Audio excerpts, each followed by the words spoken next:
봉독할 말씀은 빌립보서 3장에 있는 말씀입니다. 빌립보서 3장 1절에서 3절까지인데요. 세 절이니 저희가 함께 한 목소리로 봉독하도록 하시겠습니다. 빌립보서 3장입니다. 1절부터 3절까지 함께 봉독하시겠습니다.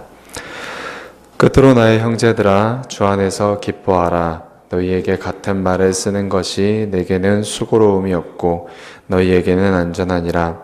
개들을 삼가고 행악하는 자들을 삼가고 몸을 상해하는 일을 삼가라. 하나님의 성령으로 봉사하며 그리스도 예수로 자랑하고 육체를 신뢰하지 아니하는 우리가 곧 할례하라. 아멘. 빌립보서는 바울의 옥중 서신 중에 한 편입니다. 이 옥중 서신은 바울이 감옥에 갇혀 있는 동안 교회들을 돌보면서 교회들을 그리고 성도들을 권면하기 위해서 기록한 서신서입니다. 특별히 빌립보서는 바울이 마게도냐로 첫 보내심을 받았을 때 그가 처음으로 발을 디뎠던 그런 땅이고요. 처음으로 교회가 세워졌던 교회이기도 합니다.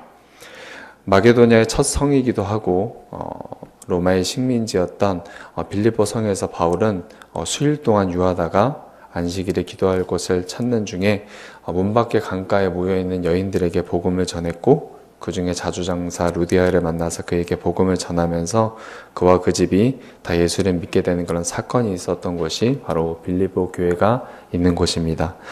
또한 한 점치는 귀신 들린 여종을 만나서 예수의 이름으로 명령해서 귀신을 쫓아내 주었다가 감옥에도 갇히게 되었던 곳이 바로 빌립보 교회입니다. 어느 교회이든지 바울이 애정을 가졌을 것이고 어느 교회이든지 바울이 많은 에피소드들을 갖고 있었겠지만 빌립보 교회는 특별히 바울에게는 이방 나라 마게도냐 유럽으로 진출했던 첫 교회이기 때문에 그에게 많은 관심과 애정이 그가 많은 관심과 애정을 가지고 빌립보 교회를 바라봤을 것이고 빌립보서를 보게 되면 빌립보 교인들 역시 바울을 굉장히 아끼고 바울에게 많은 관심을 가졌던 교회로 보입니다.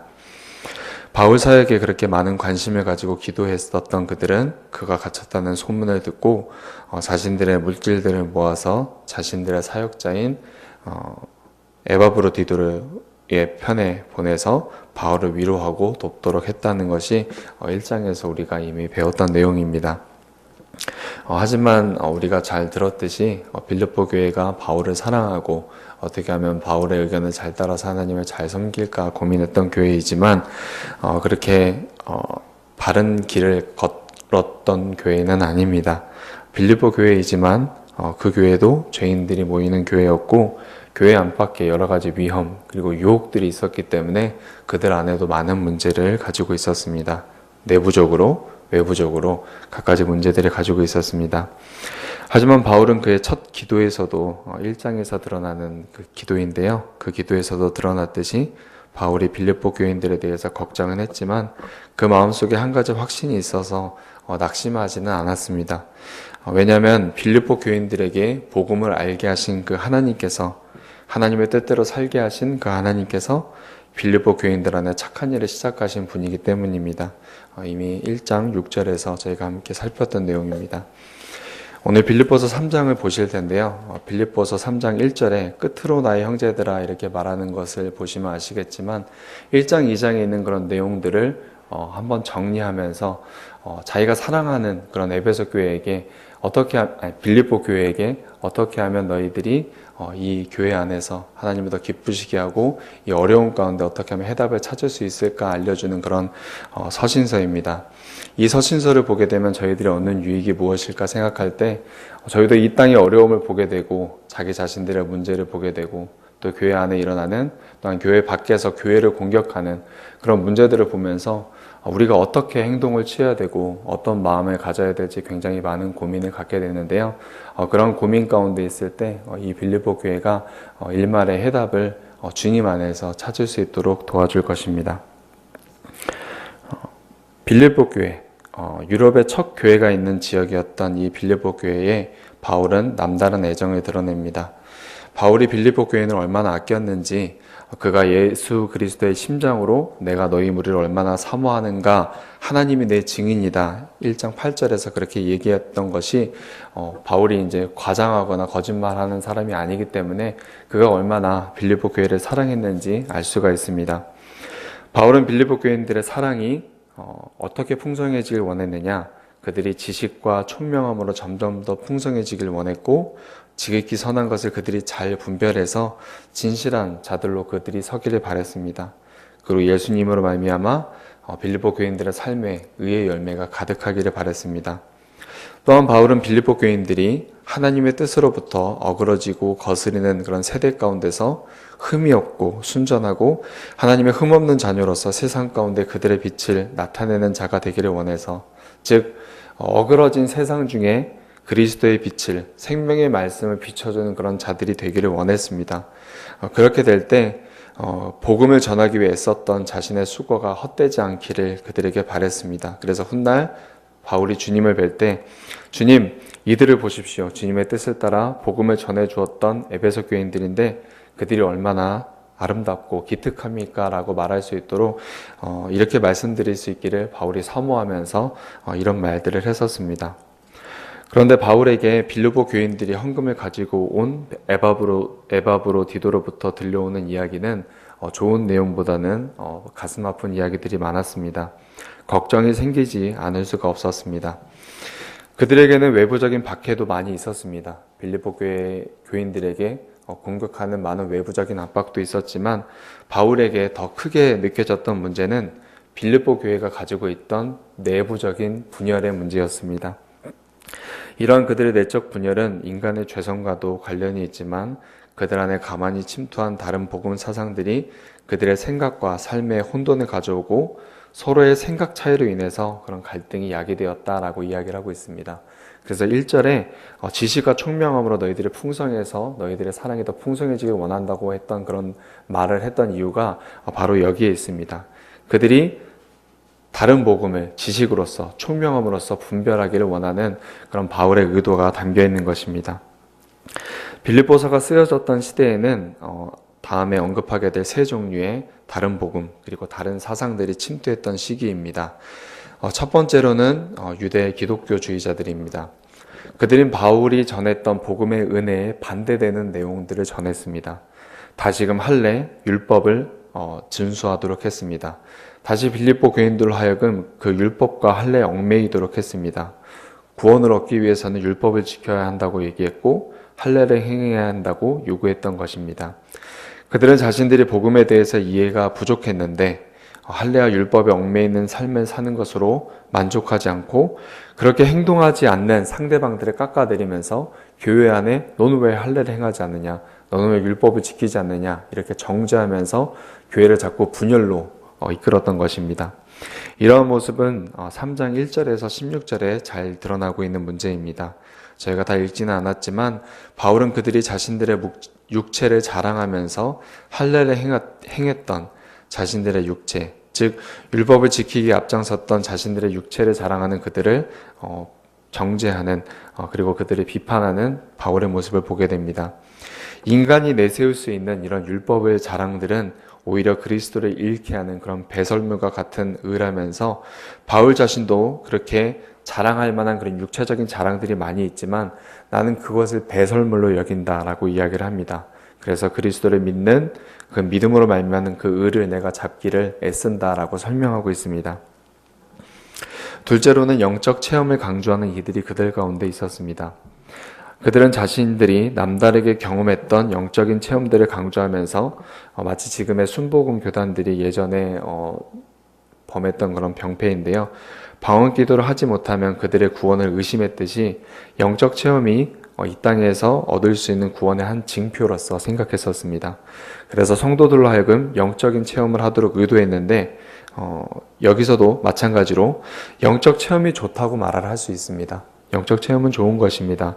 하지만 그것을 구원의 징표로 내세우면서 영적 체험이 없는 성도들을 믿음이 없다면서 꾸짖고 그들을 정죄하고 멸시하는 분위기로 만들어서 교회를 자꾸 분열하게 하고 교회를 자꾸 나누는 그런 일들을 했기 때문에 바울은 이것에 대해서 비난하고 그들을 정죄했던 것입니다.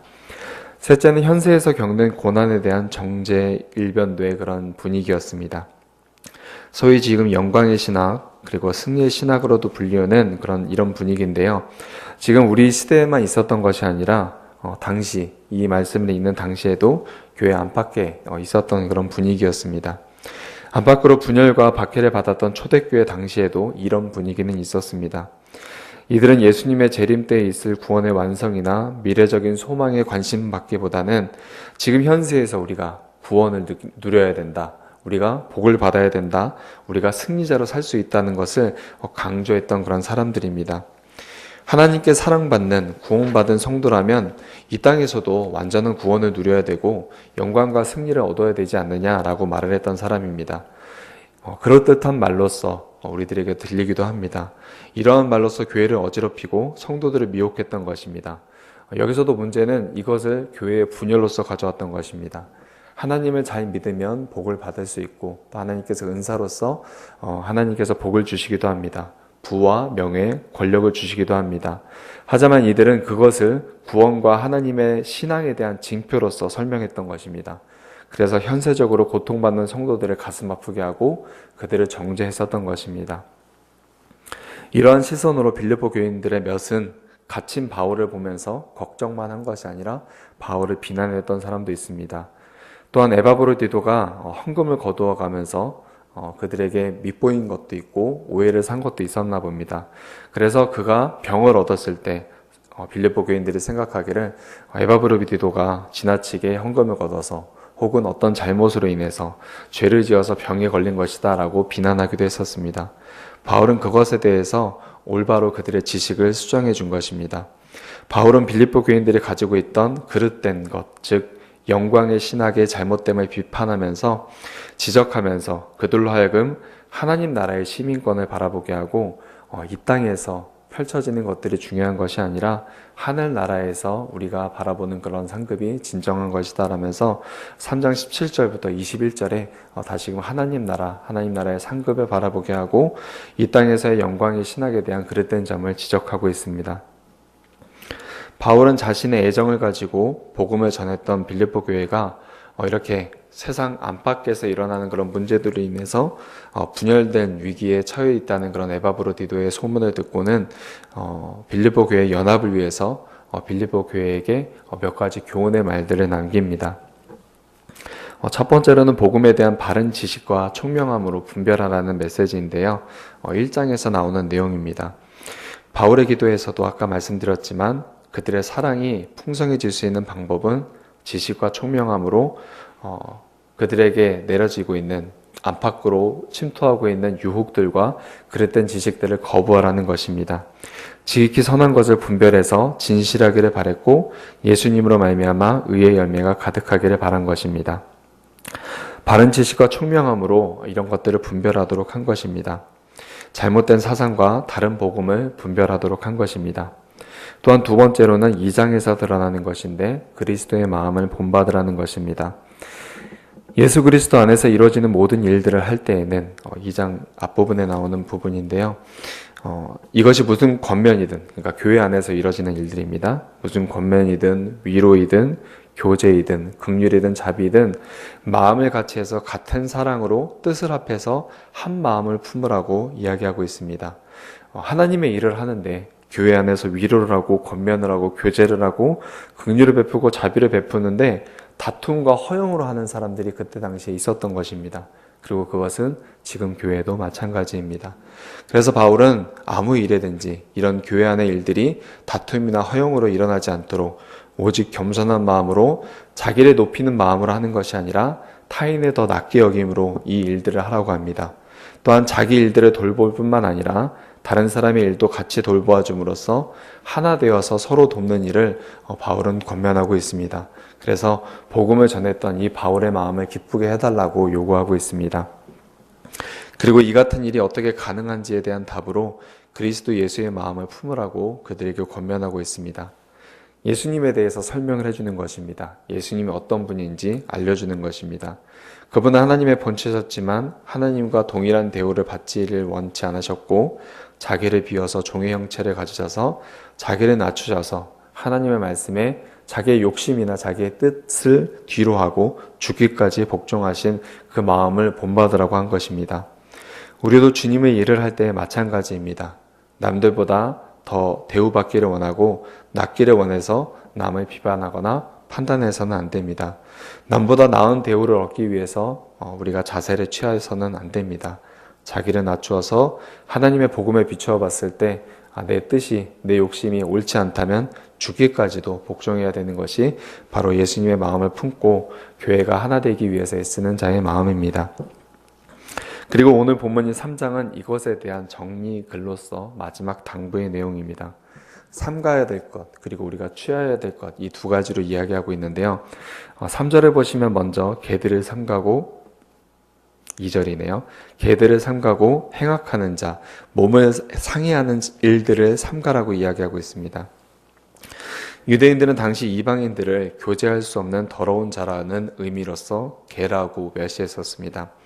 여기서 개는 집에서 키우는 그런 요즘에 키우는 그런 예쁜 애완견이 아니라 집도 주인도 없이 이리저리 쏘다니면서 쓰레기와 오물을 주워 먹고 음식을 탐하여 자기들끼리 싸우고 행인들을 공격하는 들개를 말하고 있습니다.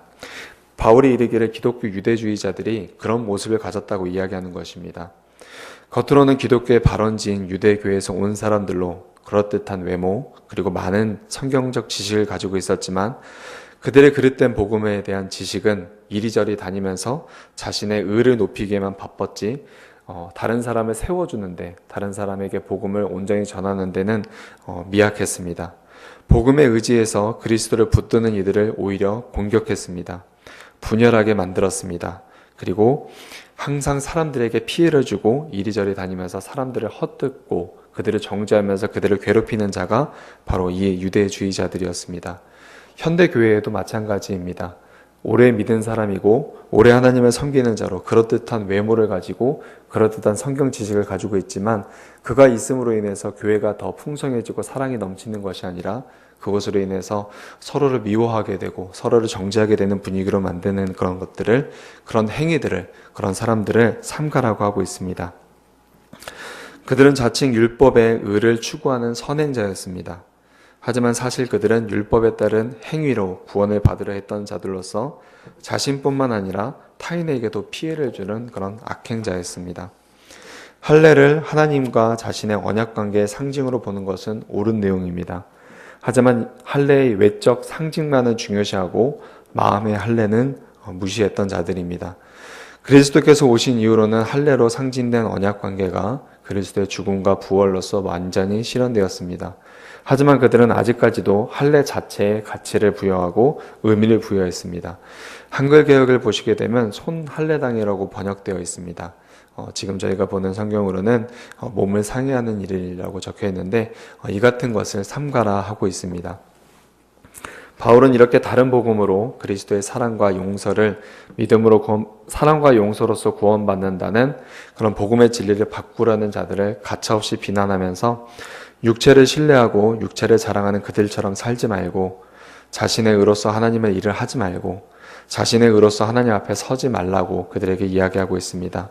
그 반대로 이제 무엇을 하라고 명령하고 있냐면 성령을 신뢰하여 봉사하고 그리스도 예수님만을 자랑하는 참된 할례파가 되라고 3장 3절에서 권면하고 있습니다.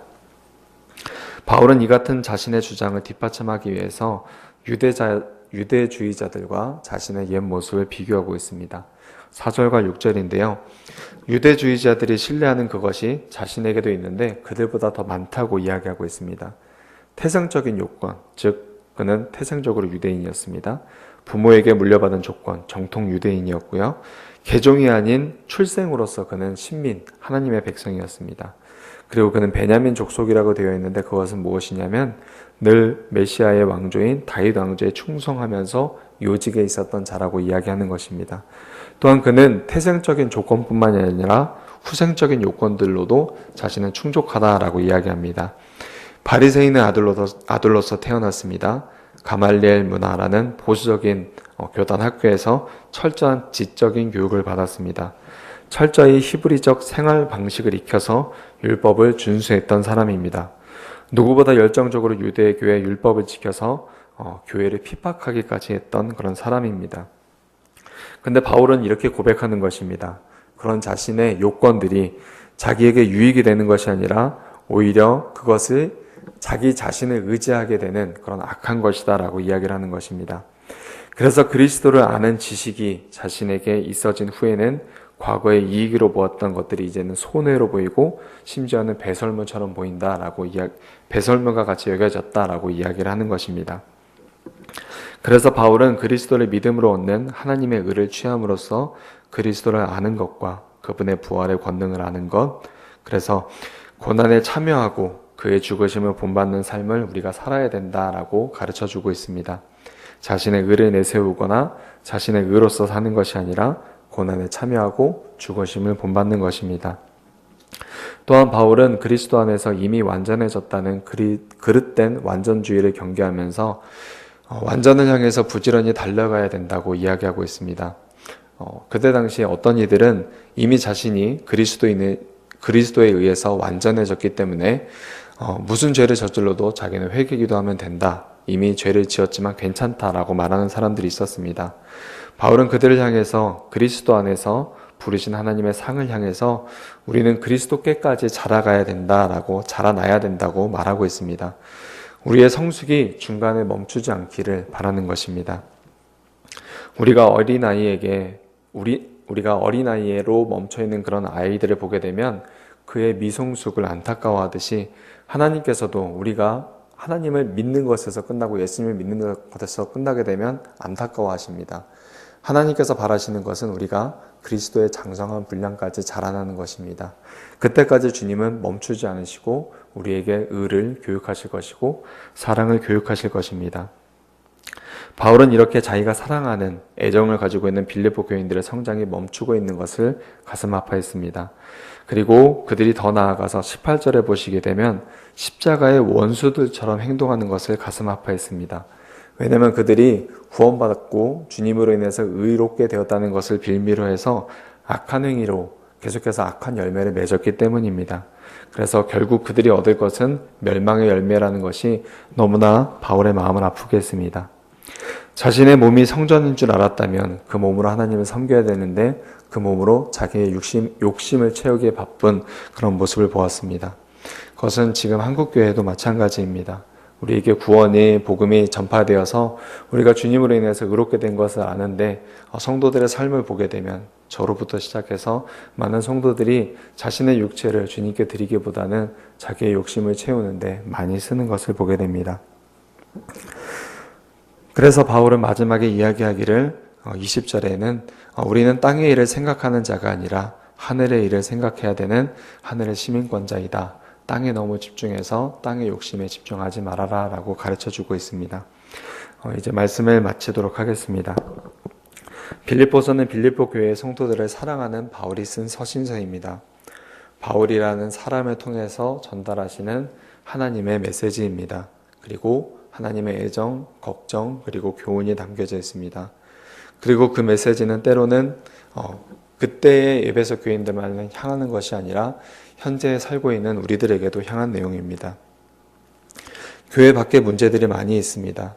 하지만 진정으로 우리가 먼저 걱정해야 될 것은 바로 교회 안에서 이루어지고 있는 분열이고 교회 안에서 서로 싸우거나 서로를 헐뜯게 되는 그런 분열적인 그런 문제일 것입니다. 이것은 굉장히 중요한 것입니다. 왜냐하면 하나님께서는 교회를 굉장히 중요시 여기기 때문입니다. 주님을 머리로 해서 주님의 교훈을 받고 주님의 교훈을 따라 서로 사랑하는 데 발판이 되는 이 교회가 주님 안에서 온전히 서지 못하면 우리는 어디서도 하나님의 말씀을 들을 수 없고 하나님의 말씀에 따라 살 수가 없기 때문입니다. 그래서 주님은 교회를 굉장히 중요시 여겼고 바울도 안타까워했던 것이 교회 가운데 이 교회가 온전히 서고 이 교회가 하나 되고 이 교인들이 서로 위하고 서로 사랑하고 서로가 자신을 낮추어도 서로를 위해 줘야지 밖으로부터 오는 그런 외부적인 공격을 감당할 수 있는데 안으로 이미 썩어져 가고 안으로 이미 부패되어져 가고 안으로 서로 싸우고 있는 그런 모습이 바울이 너무나 안타까워서 그 부분에 대해서 빌립보서를 통해서 교훈하고 있는 것입니다. 이렇게 안타까움만 이야기하면 슬프죠. 그래서 바울이 그러면은 이렇게 안타까움하면서 끝냈느냐? 바울은 하나님께서 너희들 안에서 선한 일을 시작하셨다라고 말하면서 하나님을 믿으면서 말씀을 마치고 있습니다. 1장 6절 그리고 2장 13절인데요. 제가 읽어드리겠습니다. 1장 6절입니다. 너희 안에서 착한 일을 시작하신 이가 그리스도 예수의 날까지 이루실 줄을 우리는 확신하노라. 2장 13절입니다. 너희 안에서 행하시는 이는 하나님이시니 자기의 기쁘신 뜻을 위하여 너희에게 소원을 두고 행하게 하시나니. 아멘. 네, 우리의 상황은 비록 안팎으로 어려운 상황이 교회나 개인에게나 또한 나라 안에서도 있을 수 있습니다. 하지만 하나님께서는 우리를 복음으로 부르셨고 복음으로 부르신 그 하나님께서는 그 선하신 계획대로 우리를 이끌어 주실 것이고 우리 안에서 일을 행하실 것입니다. 그 하나님을 의지해서 우리는 기도하는 것이고 낙심하지 않는 것입니다. 오늘 이 시간에도 함께 기도드릴 때 우리나라를 위해서도 역시 기도하시고 외부로부터 오는 그런 공격들을 잘 감당할 수 있도록 교회를 위해서 기도하시겠지만 한 가지 더 기도하실 것은 교회 안에서 분열이 생기지 않도록 서로가 서로를 위해주고 서로가 서로를 낮게 여기는 그런 교회로서 성장할 수 있도록 또한 그러한 내 자신이 될 수 있도록 해달라고 함께 기도드리도록 하시겠습니다. 기도 올리시겠습니다.